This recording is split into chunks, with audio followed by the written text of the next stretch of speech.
Bleak House by Charles Dickens. Chapter 45. In Trust. One morning, when I had done jingling about with my basket of keys, as my Beauty and I were walking round and round the garden, I happened to turn my eyes towards the house, and saw a long thin shadow going in which looked like Mr. Vholes. Ada had been telling me only that morning of her hopes that Richard might exhaust his ardour in the Chancery suit by being so very earnest in it, and therefore, not to damp my dear girl's spirits, I said nothing about Mr. Vholes's shadow. Presently came Charley, lightly winding among the bushes and tripping along the paths, as rosy and pretty as one of Flora's attendants instead of my maid, saying, "Oh, if you please, miss, would you step and speak to Mr. Jarndyce?" It was one of Charley's peculiarities that whenever she was charged with a message, she always began to deliver it as soon as she beheld, at any distance, the person for whom it was intended. Therefore I saw Charley asking me in her usual form of words to step and speak to Mr. Jarndyce long before I heard her, and when I did hear her she had said it so often that she was out of breath. I told Ada I would make haste back and inquired of Charley as we went in whether there was not a gentleman with Mr. Jarndyce, to which Charley, whose grammar, I confess to my shame, never did any credit to my educational powers, replied, "Yes, miss, he must come down in the country with Mr. Richard." A more complete contrast than my guardian and Mr. Vholes I suppose there could not be. I found them looking at one another across the table, the one so open and the other so close, the one so broad and upright and the other so narrow and stooping, the one giving out what he had to say in such a rich ringing voice, and the other keeping it in such a cold-blooded, gasping, fish-like manner that I thought I never had seen two people so unmatched. "You know Mr. Vholes, my dear?" said my guardian, not with the greatest urbanity, I must say. Mr. Vholes rose, gloved and buttoned up as usual, and seated himself again just as he had seated himself beside Richard in the gig. Not having Richard to look at, he looked straight before him. "Mr. Vholes," said my guardian, eyeing his black figure as if he were a bird of ill omen, "has brought an ugly report of our most unfortunate Rick." Laying a marked emphasis on most unfortunate, as if the words were rather descriptive of his connexion with Mr. Vholes. I sat down between them.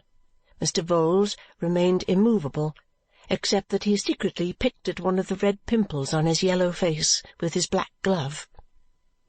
"And as Rick and you are happily good friends, I should like to know," said my guardian, "what you think, my dear.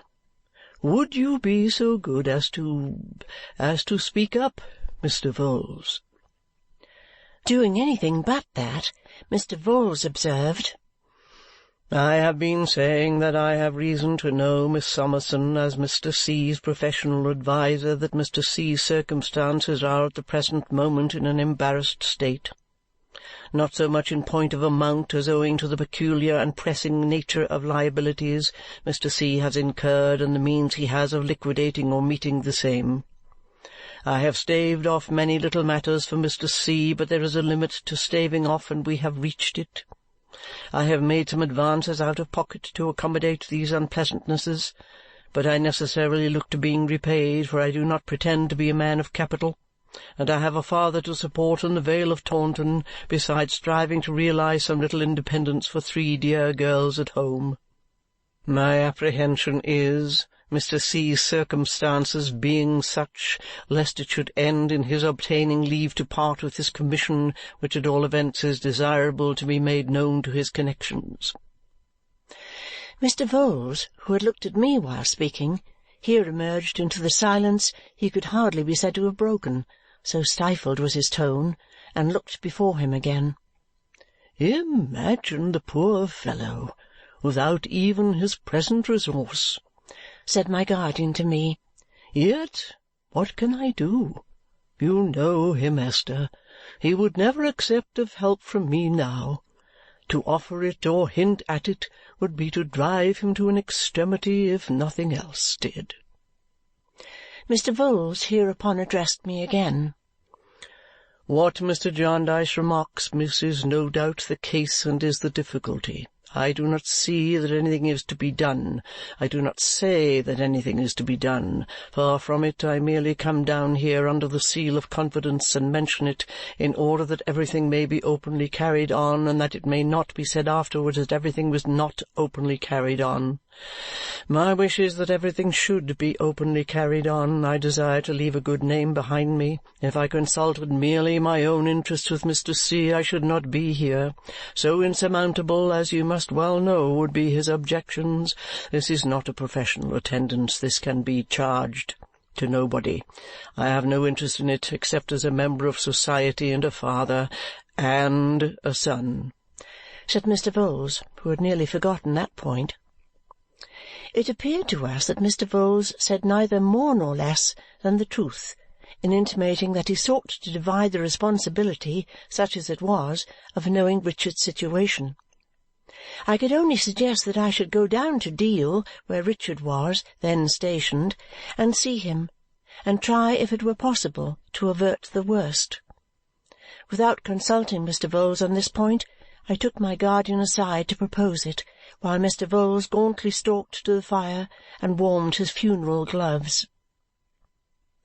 The fatigue of the journey formed an immediate objection on my guardian's part, but as I saw he had no other, and as I was only too happy to go, I got his consent.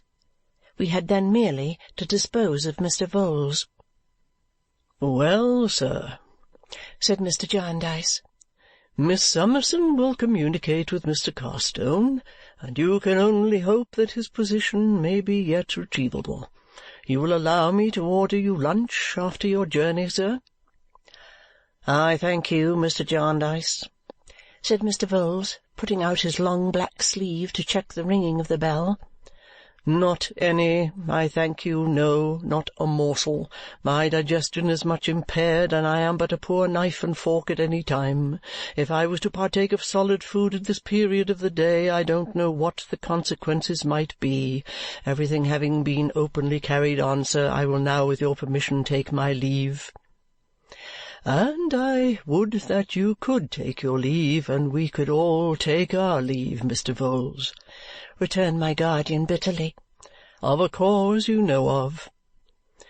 Mr. Vholes, whose black dye was so deep from head to foot that it had quite steamed before the fire, diffusing a very unpleasant perfume, made a short one-sided inclination of his head from the neck and slowly shook it.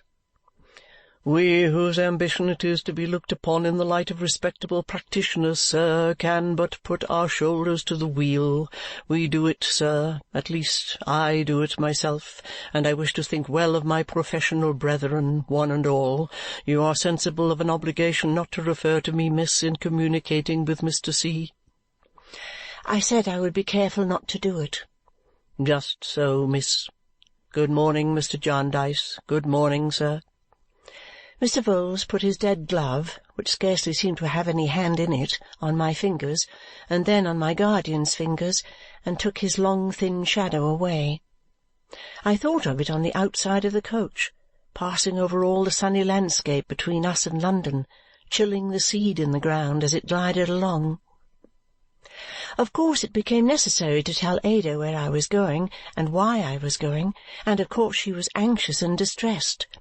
But she was too true to Richard to say anything but words of pity and words of excuse, and in a more loving spirit still, my dear devoted girl, she wrote him a long letter, of which I took charge. Charley was to be my travelling companion, though I am sure I wanted none and would willingly have left her at home. We all went to London that afternoon, and finding 2 places in the mail, secured them. At our usual bedtime, Charley and I were rolling away seaward with the Kentish letters. It was a night's journey in those coach times, but we had the mail to ourselves and did not find the night very tedious. It passed with me as I suppose it would with most people under such circumstances. At one while my journey looked hopeful, and at another hopeless. Now I thought I should do some good, and now I wondered how I could ever have supposed so. Now it seemed one of the most reasonable things in the world that I should have come, and now one of the most unreasonable.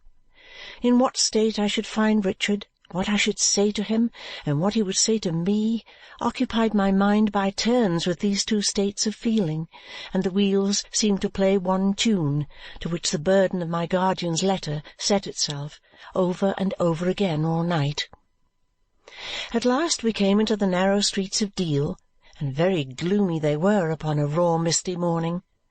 The long flat beach, with its little irregular houses, wooden and brick, and its litter of capstans and great boats and sheds, and bare upright poles with tackle and blocks, and loose gravelly waste places overgrown with grass and weeds, wore as dull an appearance as any place I ever saw.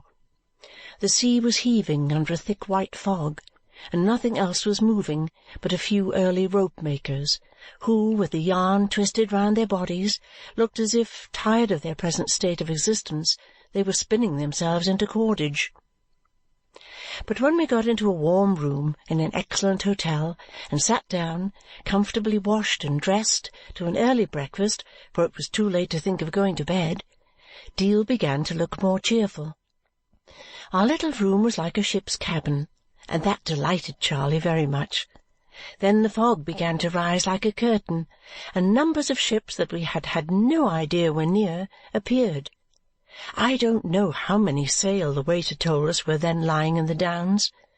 Some of these vessels were of grand size.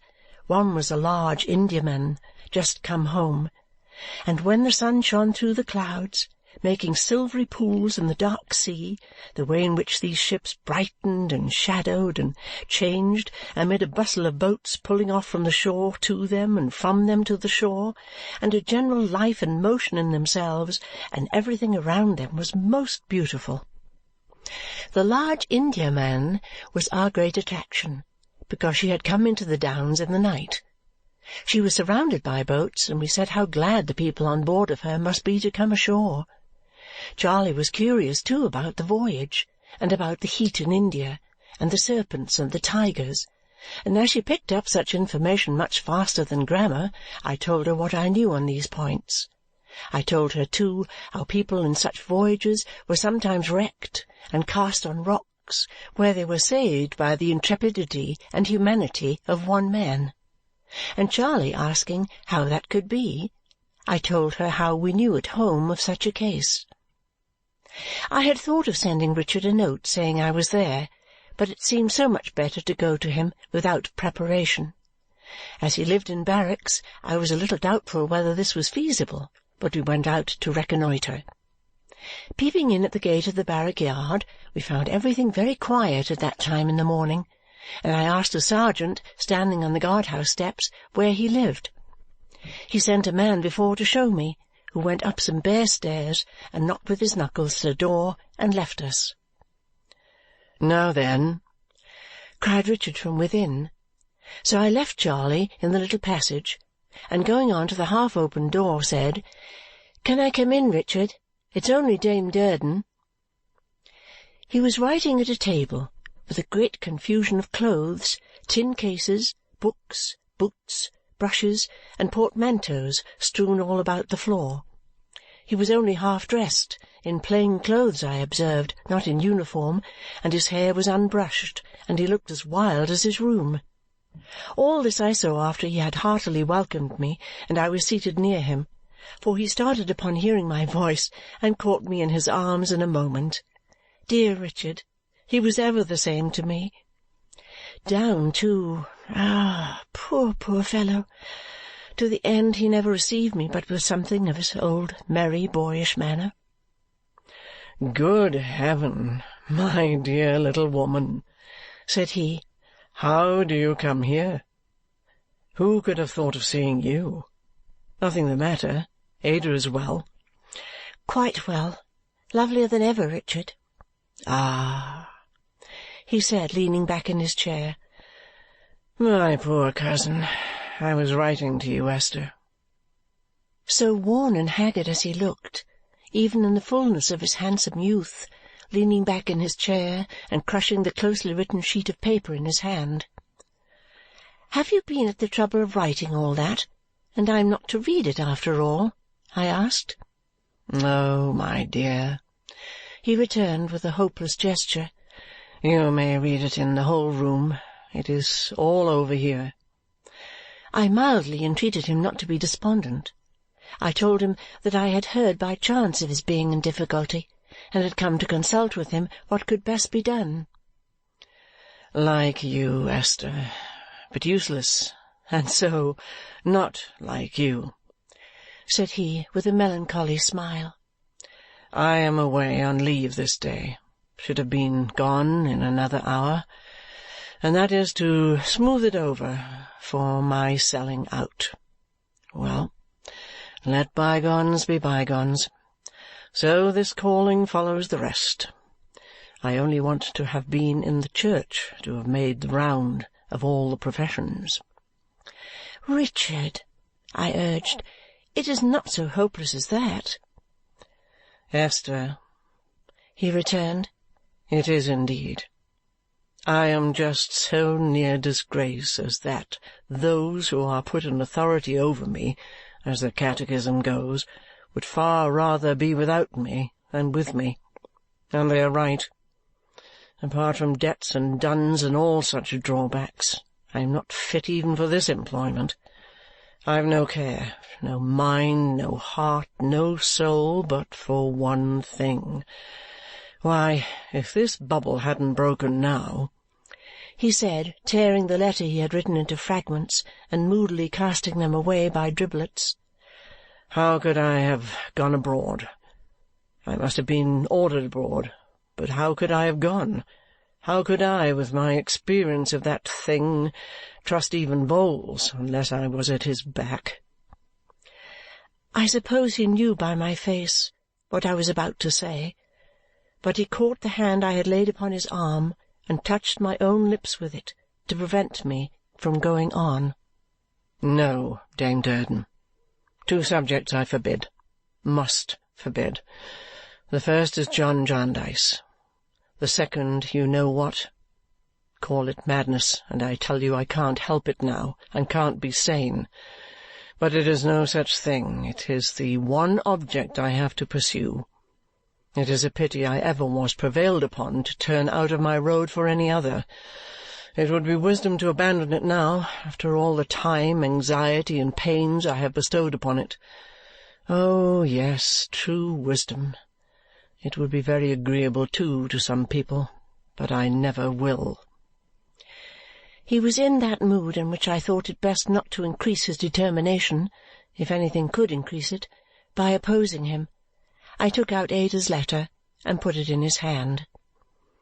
"Am I to read it now?" he asked. As I told him yes, he laid it on the table, and resting his head upon his hand, began. He had not read far when he rested his head upon his 2 hands to hide his face from me. In a little while he rose as if the light were bad and went to the window. He finished reading it there, with his back towards me, and after he had finished and had folded it up, stood there for some minutes with the letter in his hand. When he came back to his chair, I saw tears in his eyes. "Of course, Esther, you know what she says here." He spoke in a softened voice and kissed the letter as he asked me. "Yes, Richard." "Offers me," he went on, tapping his foot upon the floor, "the little inheritance she is certain of so soon. Just as little and as much as I have wasted, and begs and prays me to take it, set myself right with it, and remain in the service."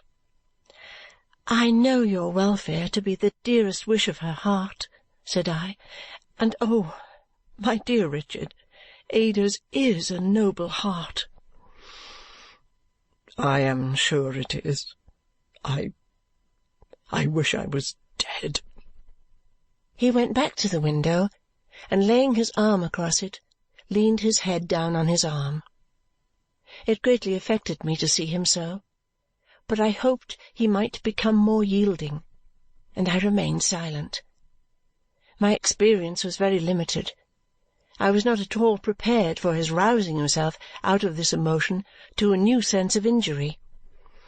"And this is the heart that the same John Jarndyce, who is not otherwise to be mentioned between us, stepped in to estrange from me," said he indignantly. "And the dear girl makes me this generous offer from under the same John Jarndyce's roof and with the same John Jarndyce's gracious consent and connivance. I dare say is a new means of buying me off." "Richard!" I cried out, rising hastily. "I will not hear you say such shameful words." I was very angry with him indeed for the first time in my life, but it only lasted a moment. When I saw his worn young face looking at me as if he were sorry, I put my hand on his shoulder and said, "If you please, my dear Richard, do not speak in such a tone to me. Consider." He blamed himself exceedingly, and told me in the most generous manner that he had been very wrong, and that he begged my pardon 1,000 times. At that I laughed, but trembled a little too, for I was rather fluttered after being so fiery.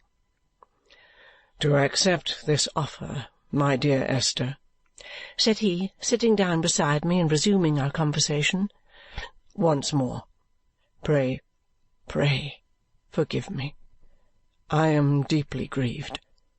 To accept my dearest cousin's offer is, I need not say, impossible. Besides, I have letters and papers that I could show you which would convince you it is all over here. I have done with the red coat, believe me. But it is some satisfaction in the midst of my troubles and perplexities to know that I am pressing Ada's interests in pressing my own. Bowles has his shoulder to the wheel, and he cannot help urging it on as much for her as for me, thank God." His sanguine hopes were rising within him and lighting up his features, but they made his face more sad to me than it had been before. "No, no," cried Richard exultingly. "If every farthing of Ada's little fortune were mine, no part of it should be spent in retaining me in what I am not fit for, can take no interest in, and am weary of. It should be devoted to what promises a better return, and should be used where she has a larger stake. Don't be uneasy for me. I shall now have only one thing on my mind, and Vholes and I will work it. I shall not be without means. Free of my commission, I shall be able to compound with some small usurers who will hear of nothing but their bond now. Vholes says so. I should have a balance in my favour anyway, but that would swell it. Come, come, you shall carry a letter to Ada from me, Esther, and you must both of you be more hopeful of me and not believe that I am quite cast away just yet, my dear." I will not repeat what I said to Richard. I know it was tiresome, and nobody is to suppose for a moment that it was at all wise. It only came from my heart. He heard it patiently and feelingly, but I saw that on the two subjects he had reserved, it was at present hopeless to make any representation to him. I saw, too, and had experienced in this very interview, the sense of my guardian's remark that it was even more mischievous to use persuasion with him than to leave him as he was. Therefore I was driven at last to asking Richard if he would mind convincing me that it really was all over there, as he had said, and that it was not his mere impression. He showed me without hesitation a correspondence, making it quite plain that his retirement was arranged. I found, from what he told me, that Mr. Vholes had copies of these papers and had been in consultation with him throughout. Beyond ascertaining this, and having been the bearer of Ada's letter, and being, as I was going to be, Richard's companion back to London, I had done no good by coming down. Admitting this to myself with a reluctant heart, I said I would return to the hotel and wait until he joined me there. So he threw a cloak over his shoulders and saw me to the gate, and Charley and I went back along the beach. There was a concourse of people in one spot, surrounding some naval officers who were landing from a boat, and pressing about them with unusual interest. I said to Charley this would be one of the great Indian man's boats now, and we stopped to look. The gentlemen came slowly up from the waterside, speaking good-humouredly to each other and to the people around, and glancing about them as if they were glad to be in England again. "Charley, Charley," said I, "come away." And I hurried on so swiftly that my little maid was surprised. It was not until we were shut up in our cabin room, and I had had time to take breath, that I began to think why I had made such haste. In one of the sunburnt faces I had recognized Mr. Allan Woodcourt, and I had been afraid of his recognizing me. I had been unwilling that he should see my altered looks. I had been taken by surprise, and my courage had quite failed me. But I knew this would not do, and I now said to myself, "My dear, there is no reason, there is and there can be no reason at all, why it should be worse for you now than it ever has been. What you were last month, you are to-day. You are no worse, you are no better. This is not your resolution. Call it up, Esther, call it up." I was in a great tremble with running, and at first was quite unable to calm myself, but I got better, and I was very glad to know it. The party came to the hotel. I heard them speaking on the staircase. I was sure it was the same gentlemen because I knew their voices again. I knew Mr. Woodcourt's. It would still have been a great relief to me to have gone away without making myself known, but I was determined not to do so. No, my dear, no. No, no, no. I untied my bonnet and put my veil half up. I think I mean half down, but it matters very little, and wrote on one of my cards that I happened to be there with Mr. Richard Carstone, and I sent it in to Mr. Woodcourt. He came immediately. I told him I was rejoiced to be by chance among the first to welcome him home to England, and I saw that he was very sorry for me. "You have been in shipwreck and peril since you left us, Mr. Woodcourt," said I, "but we can hardly call that a misfortune which enabled you to be so useful and so brave. We read of it with the truest interest. It first came to my knowledge through your old patient, poor Miss Flite, when I was recovering from my severe illness." "Ah, little Miss Flite," he said. "She lives the same life yet?" "Just the same." I was so comfortable with myself now as not to mind the veil and to be able to put it aside. "Her gratitude to you, Mr. Woodcourt, is delightful. She is the most affectionate creature, as I have reason to say." You have found her so?" he returned. I am glad of that." He was so very sorry for me that he could hardly speak.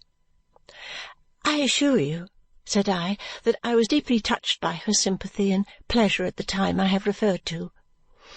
"I was grieved to hear that you had been very ill." "I was very ill." "But you have quite recovered?" "I have quite recovered my health and my cheerfulness," said I. "You know how good my guardian is, and what a happy life we lead, and I have everything to be thankful for, and nothing in the world to desire."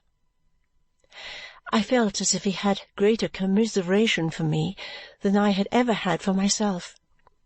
It inspired me with new fortitude and new calmness to find that it was I who was under the necessity of reassuring him.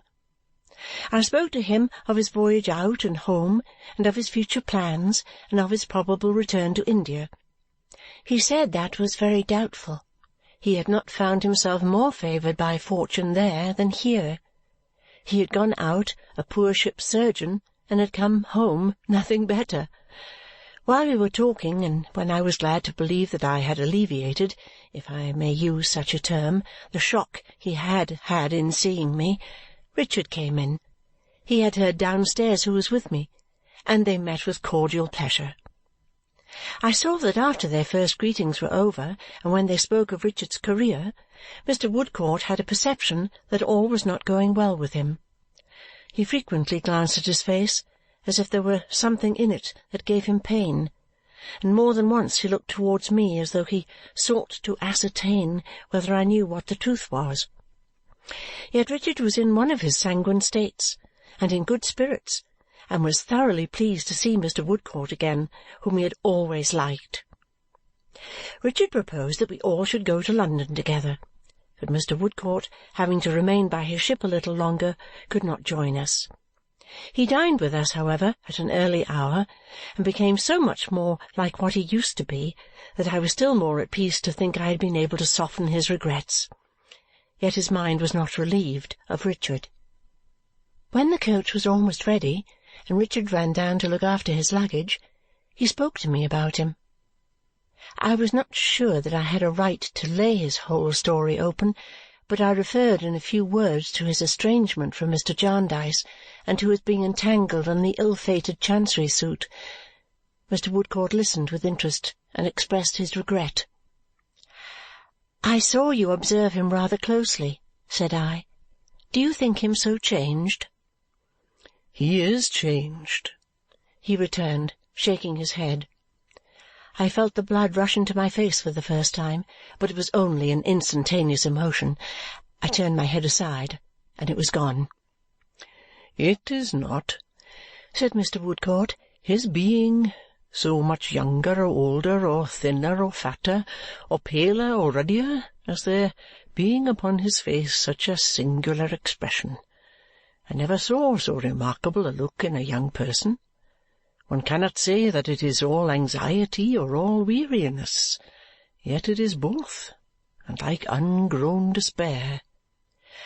"You do not think he is ill?" said I. "No, he looked robust in body." "That he cannot be at peace in mind, we have too much reason to know," I proceeded. "Mr. Woodcourt, you are going to London?" "To-morrow or the next day." "There is nothing Richard wants so much as a friend. He always liked you. Pray see him when you get there. Pray help him sometimes with your companionship if you can. You do not know of what service it might be.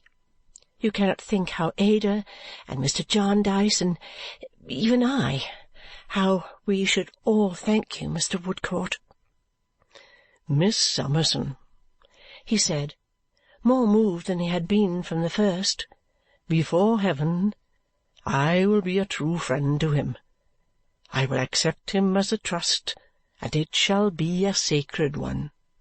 "God bless you," said I, with my eyes filling fast, but I thought they might when it was not for myself. "Ada loves him. We all love him, but Ada loves him as we cannot. I will tell her what you say. Thank you, and God bless you in her name." Richard came back as we finished exchanging these hurried words and gave me his arm to take me to the coach. "Woodcourt," he said, unconscious with what application, "pray let us meet in London." "Meet?" returned the other. "I have scarcely a friend there now but you. Where shall I find you?" "Why, I must get a lodging of some sort," said Richard, pondering. "Say at Vholes's Simon's Inn." "Good. Without loss of time." They shook hands heartily. When I was seated in the coach and Richard was yet standing in the street, Mr. Woodcourt laid his friendly hand on Richard's shoulder and looked at me. I understood him and waved mine in thanks. And in his last look as we drove away, I saw that he was very sorry for me. I was glad to see it. I felt for my old self as the dead may feel if they ever revisit these scenes. I was glad to be tenderly remembered, to be gently pitied, not to be quite forgotten. End of chapter 45.